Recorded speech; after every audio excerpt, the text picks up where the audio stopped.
एक साल में इस बैलेंस्ड एडवांटेज फंड ने दिया 31% से ज्यादा रिटर्न। बैंक डिपॉजिट, पीपीएफ या निवेश के अन्य सभी साधनों को पीछे छोड़ते हुए बैलेंस्ड एडवांटेज फंड ने एक साल में 31% से ज्यादा का रिटर्न दिया है। यानी अगर आपने 10,000 रुपए का निवेश किया है तो आज वो 13,000 रुपए से ज्यादा होगा। बैलेंस्ड एडवांटेज फंड ने करीब 7 साल पूरे कर लिए हैं। इसमें आप एक मुश्त और एसआईपी के जरिए 100 रुपए से और उसके बाद उससे गुणक में निवेश कर सकते हैं। इसका AUM 2466 करोड़ रुपए है। बैलेंस्ड एडवांटेज फंड के एक साल के 31% से ज्यादा रिटर्न की तुलना में इसके बेंचमार्क निफ्टी 50 हाइब्रिड कंपोजिट ने केवल 17.68% का रिटर्न दिया है। 3 साल में चक्रवृद्धि यानी CGR की दर से इस फंड का रिटर्न 15% से अधिक रहा है। फंड डायनामिक अप्रोच का पालन करता है। Balanced advantage fund asset allocation के लिए फंड डायनामिक अप्रोच का पालन करता है। इसके लिए बैलेंस्ड एडवांटेज फंड सिस्टमैटिक नियम आधारित मॉडल का उपयोग करता है जो इक्विटी एलोकेशन को समय अनुसार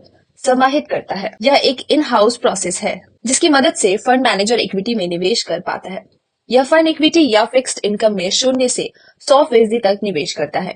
एक्सिस म्यूचुअल फंड के इक्विटी फंड मैनेजर जय सुंदर कहते हैं कि axis balanced advantage fund equity आवंटन के लिए एक गतिशील रणनीति अपनाता है जिसमें उचित मूल्यांकन पर मजबूत विकास क्षमता वाली कंपनियां शामिल होती हैं। यह फंड निवेश के लिए मॉडल आधारित मूल्यांकन को देखता है जिसके जरिए जोखिम का पता चलता है। रीबैलेंसिंग के लिए 5 फैक्टर का पालन। एक एसेट एलोकेशन कमेटी है जो मासिक रूप से निवेश की समीक्षा करती है और घटनाओं के आधार पर निवेश का निर्णय लिया जाता है। यह फंड रीबैलेंसिंग के लिए 5 फैक्टर का पालन करता है। इसमें प्रमुख रूप से वैल्यूएशन, अर्निंग, वैश्विक और घरेलू स्तर पर मैक्रो स्थितियां, रुझान और व्यावसायिक घटनाएं आदि हैं। फंड का फिलहाल लार्ज कैप में 77.6% निवेश है जबकि मिड कैप में 13.1 और स्मॉल कैप में 9.4% का निवेश है। टॉप 10 सेक्टर्स की बात करें तो वित्तीय सेवाएं, IT, हेल्थ केयर, तेल एवं गैस, ऑटोमोबाइल एवं इसके कलपुर्जे, FMCG, कैपिटल गुड्स, केमिकल और अन्य हैं।